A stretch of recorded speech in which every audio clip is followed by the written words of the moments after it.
Hello students, आज की हमारी वर्कशीट नंबर है 31। सब्जेक्ट है गणित, क्लास 6। यहाँ पर आप अपना नेम लिखोगे और यहाँ पर अपने क्लास टीचर का नेम। तो आज हम प्रायोगिक ज्यामिति के अंदर त्रिभुज और उसके प्रकारों के बारे में पढ़ने वाले हैं। तो हम देखते हैं त्रिभुज की परिभाषा क्या होती है। तीन भुजाओं वाले बहुभुज को त्रिभुज कहते हैं। तो तीन भुजा तो हमें समझ आ रहा है, बहुभुज का क्या मीनिंग होता है। रेखाखंड से बनी हुई कोई भी बंद आकृति, ये बंद है और ये रेखाखंड से बनी हुई है, इसे हम कहते हैं बहुभुज। लेकिन यही आकृति अगर तीन रेखाखंड के प्रयोग से बनी हो, जैसे 1, 2 और 3, इससे ये बंद आकृति बनी है, तो इसे क्या बोलेंगे? त्रिभुज। तो तीन भुजाओं से बने वाले बहुभुज को क्या कहते हैं? त्रिभुज। बहुभुज का मतलब क्या होता है? बंद आकृति जो रेखाखंड से यह तीन असरेख बिंदुओं को जोड़ने से बनता है। अब दोबारा से इसका मीनिंग देखते हैं। असरेख बिंदुओं का मीनिंग क्या होता है? जो बिंदु, जैसे एक लाइन है, इस लाइन के ऊपर एक ये बिंदु हो गया, एक ये बिंदु हो गया और एक ये बिंदु, तो ये तीनों बिंदु संरेख है क्योंकि ये एक ही रेखाखंड के ऊपर है। अगर ये तीन बिंदु एक रेखाखंड के ऊपर ना हो, जैसे दो बिंदु यहाँ हो गए या फिर हमारे पास दो बिंदु ये हैं और एक बिंदु ये है, अगर हम इन तीनों को एक साथ जोड़ना चाहें तो भी हम इन्हें नहीं जोड़ पाएंगे। या तो हम लाइन को ऐसे खींचेंगे, इसमें लाइन पे दो ही बिंदु आएंगे, या फिर लाइन को ऐसे खींचेंगे तो ये दो बिंदु आएंगे, या फिर लाइन को हम किस तरह से खींच सकते हैं? इस तरह से। किसी भी हालत में ये तीनों बिंदु एक ही रेखा के ऊपर नहीं आएंगे। तो ये कैसे बिंदु है? असरेख। तो हमने देखा संरेख बिंदुओं का मीनिंग क्या होता है। संरेख बिंदु वो होते हैं जो एक ही लाइन के ऊपर आ जाएं। अब ये त्रिभुज की परिभाषा में किस तरह से यूज होगा? त्रिभुज तीन असरेख बिंदुओं को जोड़ने से बनता है। ये तीन असरेख बिंदु हैं, ये एक लाइन के ऊपर नहीं आएंगे, तो इन तीनों को जब जोड़ेंगे तो क्या बन जाएगा? त्रिभुज। और इन्हीं बिंदुओं को हम क्या बोलते हैं? शीर्ष। त्रिभुज के शीर्ष, जो ये तीन बिंदु थे जिनको जोड़ने से हमारे पास एक ये आकृति आई थी त्रिभुज की, इन्हीं बिंदुओं को हम क्या बोलते हैं? शीर्ष। तो त्रिभुज के कितने शीर्ष हुए? 3। एक शीर्ष ये है और एक ये और एक ये। या फिर त्रिभुज के जो कोने होते हैं वही उसके क्या होते हैं? शीर्ष। या फिर जहाँ पर दो रेखाखंड एक दूसरे को कट करते हैं त्रिभुज में, यहाँ पर ये दो रेखा एक दूसरे को कट कर रही हैं, यहाँ पर ये दो रेखा एक दूसरे को कट कर रही हैं, ये क्या है? इसके शीर्ष। कोण दो भुजाओं के बीच बनता है। ये दो भुजाएं, इनके बीच जब हम इस तरह से मेजरमेंट करते हैं तो इसे क्या बोलते हैं? कोण। तो दो भुजाओं के बीच क्या बनता है? एक कोण। इसलिए त्रिभुज के 3 कोण होते हैं।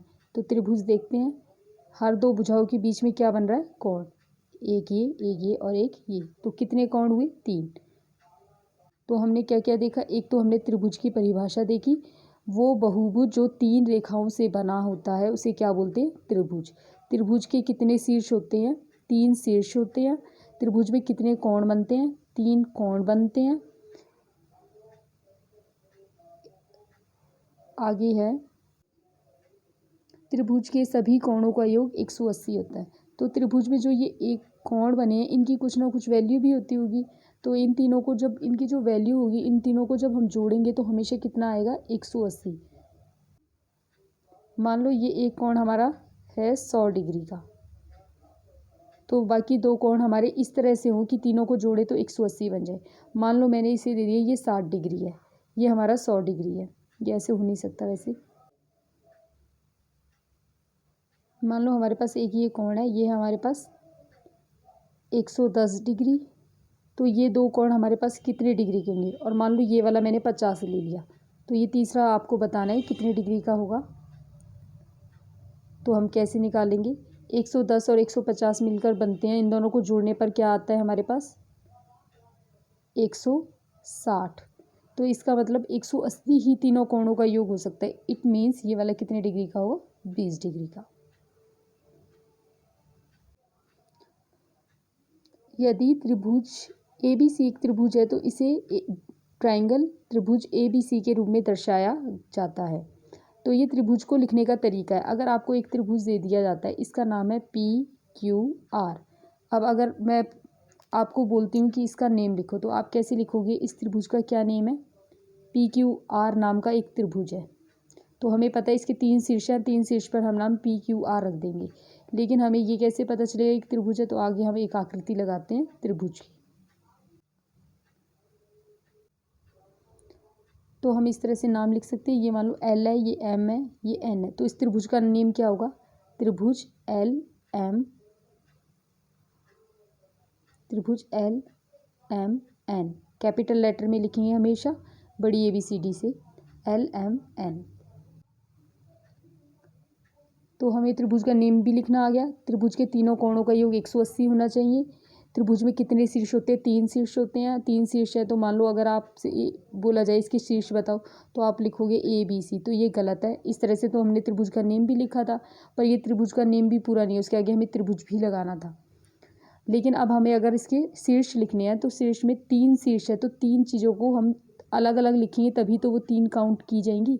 कोमा लगा कर लिखेंगे, पहला शीर्ष, दूसरा शीर्ष और तीसरा शीर्ष, 3 शीर्ष है। नेक्स्ट है कोण।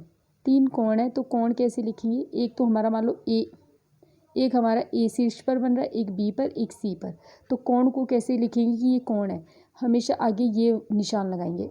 इस साइन का मीनिंग क्या होता है? कोण। और इसके आगे लिख दें A। तो कौन से बिंदु पर कोण बनना है? A बिंदु पर। B पर भी इसी तरह से, C पर भी। अब ये भी 3 कोण है, तो कोमा लगा कर लिख देंगे, कोण A, कोण B और कोण C। और ये आपको इतना सा ही सिंबल लगाना है, जैसे कॉपी में जो नोटबुक में लाइन होती है, तो आपका एक लाइन में आ जाए इस तरह से। नेक्स्ट है भुजाएं। तो त्रिभुज की कितनी भुजाएं हैं? 3। मान लो इसका ये त्रिभुज का नेम है PQR। तो भुजा P से लेकर Q तक है, तो पहली भुजा है PQ, दूसरी है QR और तीसरी क्या है? RP। तो 3 भुजाएं, ये भी कोमा लगा कर लिखेंगे, नहीं तो 3 अलग अलग लाइन में लिखेंगे। और इसके ऊपर हम इस तरह से लाइन लगा सकते हैं, जिससे पता चल जाता है ये रेखाखंड है। यहाँ पर एग्जाम्पल है सेट स्क्वायर, नाचोस, हैंगर। तो सेट स्क्वायर ये आपकी ज्योमेट्री बॉक्स में आता है, किस तरह का स्केल होता है, तो वो हमारा सेट स्क्वायर होता है। नाचोस एक डिश होती है ट्रायंगुलर शेप की। और ये हैंगर है, हैंगर भी जो आपके कपड़े हैंग करने के लिए होता है, वो भी इसी तरह से ट्रायंगुलर शेप में होता है। अब अगला है हमारा भुजाओं के आधार पर त्रिभुज के प्रकार। तो भुजाओं के आधार पर त्रिभुज कितने प्रकार के हो सकते हैं? अब हम देखते हैं, मान लो ये त्रिभुज है, इस त्रिभुज में क्या क्या पॉसिबिलिटीज़ है? या तो इस, और वो भी त्रिभुज की भुजाओं में, या तो ये तीनों भुजाएं बराबर होंगी, या ये तीनों भुजाओं में से सिर्फ 2 भुजाएं बराबर हो सकती हैं, या तो तीनों होंगी, या फिर कोई 2 होंगी, या फिर एक भी नहीं होगी। तो 3 प्रकार बन सकते हैं हमारे पास। तो हम देखते हैं ये किस तरह से होंगे और इनके क्या नेम होंगे। तो मान लो ये हमारे पास त्रिभुज है, अगर इसकी तीनों भुजाएं बराबर है, तो इसके ऊपर इस तरह से कट लगा होता है, मान लो बुक में या आप वर्कशीट में। तो इसका मीनिंग होता है, अगर सेम कट है, तो इट मीन्स ये तीनों की जो लंबाई है वो समान है, और समान लंबाई होने का मतलब है इस त्रिभुज की तीनों भुजाएं बराबर है। तो उस त्रिभुज का नाम क्या होता है? समबाहु त्रिभुज। समबाहु आप याद रख सकते हो, सम मतलब समान और बाहु मतलब भुजाएं। समान भुजाएं जिस त्रिभुज की होती है, वो कैसा त्रिभुज होता है? समबाहु। और एक जैसा कट लगाया, मैं चाहूँ तो इस पर ऐसे भी कट लगा सकती हूँ, पर कट जो है वो सेम होने चाहिए। इस पे 2 है, इस पे 2 है, इस पे 2 है, इसका मतलब ये तीनों भुजाएं बराबर हैं। तो हमारे पास समबाहु त्रिभुज क्या हुआ? वह त्रिभुज जिसकी तीनों भुजाओं की लंबाई बराबर हो, समबाहु त्रिभुज कहते हैं। तीनों पर सेम कट है, इसका मतलब बराबर है। नेक्स्ट है समद्विबाहु। समद्विबाहु, तो सम का मतलब होता है समान, द्वि का मतलब होता है 2, बाहु मतलब भुजाएं, समान 2 भुजाएं। तो समद्विबाहु का मीनिंग होता है जिसकी 2 भुजाएं समान हो। मान लो ये त्रिभुज है, तो इस पर यहाँ पर इसी तरह से कट लगा हुआ है, जरूरी नहीं है ये यहीं पर हो। मान लो ये यहाँ पर है, तो ये 2 भुजाएं बराबर होंगी हमारी, और ये भुजाएं अलग लंबाई की है। तो ये हमारा कैसा त्रिभुज होगा? समद्विबाहु। वह त्रिभुज जिसकी 2 भुजाओं की लंबाई बराबर हो। नेक्स्ट है हमारा विषमबाहु। विषमबाहु में देखो तीनों के ऊपर अलग अलग कट है, इस पे 1 है, इस पे 2, इस पे 3, तो इसका मतलब तीनों की लंबाई अलग अलग है। तो जिसकी तीनों भुजाओं की लंबाई अलग अलग हो, वह विषमबाहु त्रिभुज होता है। तो हमने कितने प्रकार के त्रिभुज पढ़े? या तो तीनों भुजाएं समान मतलब समान भुजाएं, तो समबाहु। 2 भुजाएं समान मीन्स समद्विबाहु, समान 2 भुजाएं समद्विबाहु। विषमबाहु मीन्स विषम मतलब अलग अलग, जो समान चीज़ नहीं होती उसको बोलते विषम। विषमबाहु अलग अलग लंबाई की भुजाएं, तो ये हमारा त्रिभुज हो जाए विषमबाहु। तो ये हो गए भुजाओं के आधार पर। अब है कोण के आधार पर त्रिभुज के प्रकार। तो कोण के आधार पर जब हम त्रिभुज के प्रकार पढ़ेंगे, तो आपको एक ही चीज़ याद रखनी है, 90 डिग्री। 90 डिग्री से कम, 90 डिग्री से ज़्यादा, 90 डिग्री के बराबर। तो हमें 3 प्रकार के त्रिभुज मिलते हैं। तो कोण के आधार पर हम त्रिभुज के प्रकार पढ़ेंगे। 90 डिग्री याद रखना है। 90 डिग्री का मतलब होता है समकोण। 90 डिग्री के कोण को बोलते हैं समकोण। एक रेखा के ऊपर 90 डिग्री का कोण बनता है, वो किस तरह से होता है। मान लो ये है, दो रेखाओं के बीच में हमने पढ़ा था कि कोण बनता है, इनके बीच में कितने डिग्री का कोण है, ये 90 डिग्री का है। 90 डिग्री का कोण बिल्कुल सीधा बनता है, तो आपको याद रखना है ये 90 डिग्री का कोण है। जब आप बनाना सीखोगे या आपने सीखा भी होगा तो आपको पता भी होगा। 90 डिग्री का कोण बिल्कुल सीधा होता है। तो मान लो ये हमारा त्रिभुज है, अगर इसमें एक 90 डिग्री का कोण है तो क्या दूसरा 90 डिग्री का हो सकता है। अगर ये 90 डिग्री का कोण होता तो ये दूसरी रेखा भी इस तरह से होती, क्योंकि 90 डिग्री का कोण तो सीधा बनता है बिल्कुल। तो ये रेखाएं कभी आपस में मिलेंगी ही नहीं, ये इस तरह से समांतर जाएंगी, तो ये त्रिभुज बनेगा ही नहीं। त्रिभुज बनने के लिए इन दोनों रेखाओं का मिलना जरूरी था। तो इट मीन्स अगर हमारे पास एक कोण 90 डिग्री का है तो दूसरा कोण 90 डिग्री का नहीं हो सकता। और आपने ये भी पढ़ा था कि त्रिभुज के तीनों कोणों का योग 180 होता है। अगर दो कोणों से ही 90 90 180 हो जाएगा तो हमारे पास हमने देखा तीसरा कोण बना ही नहीं, तो त्रिभुज बन ही नहीं सकता। तो इसका मतलब हमेशा त्रिभुज में एक ही कोण 90 डिग्री का होगा। तो हम पढ़ते हैं समकोण त्रिभुज। वह त्रिभुज जिसका एक कोण, यहाँ पर लिखा हुआ है एक कोण, तो आपको ध्यान रखना है समकोण त्रिभुज में सिर्फ एक ही कोण समकोण हो सकता है। समकोण मतलब 90 डिग्री, समकोण का मतलब होता है 90 डिग्री का कोण, अर्थात 90 डिग्री होता है तो उसे समकोण त्रिभुज कहते हैं। तो समकोण त्रिभुज मतलब 90।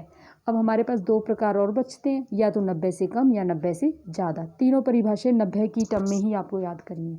अब अधिक कोण, अधिक कोण का मतलब होता है 90 से अधिक। आपको अधिक बताना है, पर किससे, 90 से अधिक।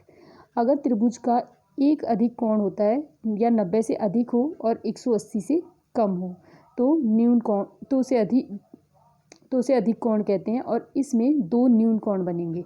देखते हैं आप, इसमें एक अधिक कोण दिया हुआ है तो एक ही अधिक हो सकता है। मान लो एक 90 से ज़्यादा है, 90 का ऐसे बनता है, 90 से थोड़ा सा भी ज़्यादा होगा। जब आप ड्रॉ करना सीखेंगे आपको पता चल जाएगा। तो 90 से ज़्यादा इस तरह से होगा। देखो ये जो बीच का हमारे पास कोण था ये बढ़ गया है, 90 सीधा था, ये 90 से ज़्यादा है। एक अधिक कोण हो गया तो बाकी दो कोण न्यून होंगे।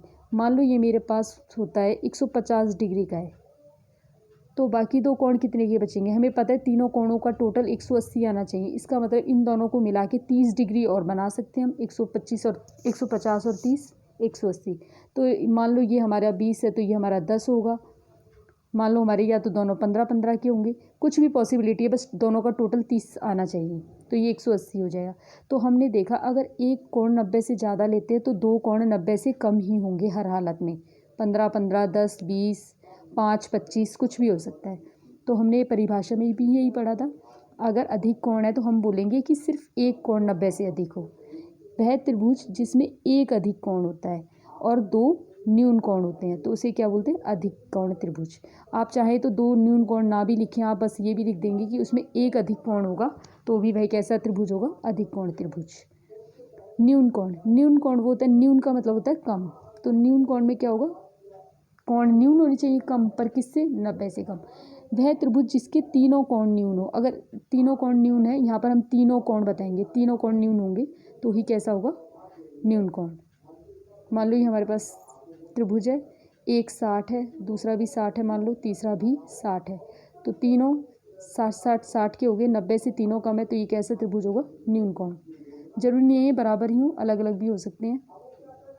मान लो ये हमारे पास 50 है, ये हमारे पास हो गया 40, तो तीसरा 90 बचेगा। 50 है, ये मान लो हमारे पास 60 है, तो ये हमारे पास हो जाएगा 70। तो ये तीनों अलग अलग है पर तीनों 90 से 90 से कम है, तो ये कैसा होगा, न्यून कोण। तो हमने क्या पढ़ा अभी, त्रिभुज कोणों के आधार पर हमने पढ़ा, या तो एक 90 डिग्री का होगा तो समकोण, एक 90 से ज़्यादा होगा तो अधिक कोण, तीनों 90 से कम होंगे तो न्यून कोण। यही है इसकी परिभाषा। अब इसके बाद अभ्यास के प्रश्न है, और हमने भुजाओं के आधार पर पढ़ा था, तीनों भुजाएं बराबर तो समबाहु, दो भुजाएं बराबर तो समद्विबाहु, तीनों अलग अलग भुजाएं तो विषमबाहु। अब यहाँ पर देखो कोण दिए हुए हैं, जिसके ऊपर ये लगा होता है डिग्री, तो ये कोण की मेजरमेंट होती है। तो 30, 97 और 53।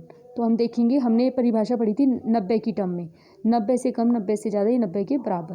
तो यहाँ पर हमारे पास एक कोण 90 से ज़्यादा है, 90 से ज़्यादा मतलब अधिक है, तो अधिक कोण त्रिभुज, ये अधिक कोण त्रिभुज होगा।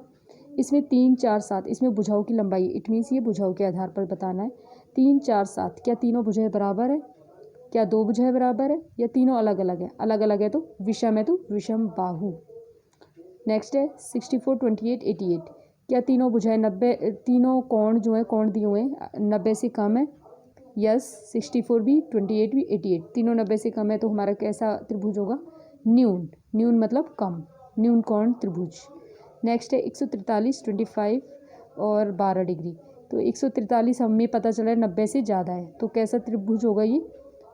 कैसा त्रिभुज होगा? 90 से ज़्यादा है तो 90 से अधिक है तो अधिक कोण त्रिभुज। इसका आंसर आएगा अधिक कोण। इससे अगला है 8 8 8 सेंटीमीटर। तीनों भुजाएं बराबर है, बराबर होती है तो समान भुजाएं मतलब समबाहु, समबाहु त्रिभुज। अगला है हमारे पास 45 45 90। अगर एक कोण 90 के बराबर हो, एक कोण 90 होता है तो क्या होगा? समकोण त्रिभुज। तो ये हमारा कैसा कोण होगा? समकोण त्रिभुज। अगर आपको ये वर्कशीट समझ आई है और आपको ये वीडियो अच्छा लगा है तो वीडियो को लाइक करें और मेरे चैनल को सब्सक्राइब करें। Thank you.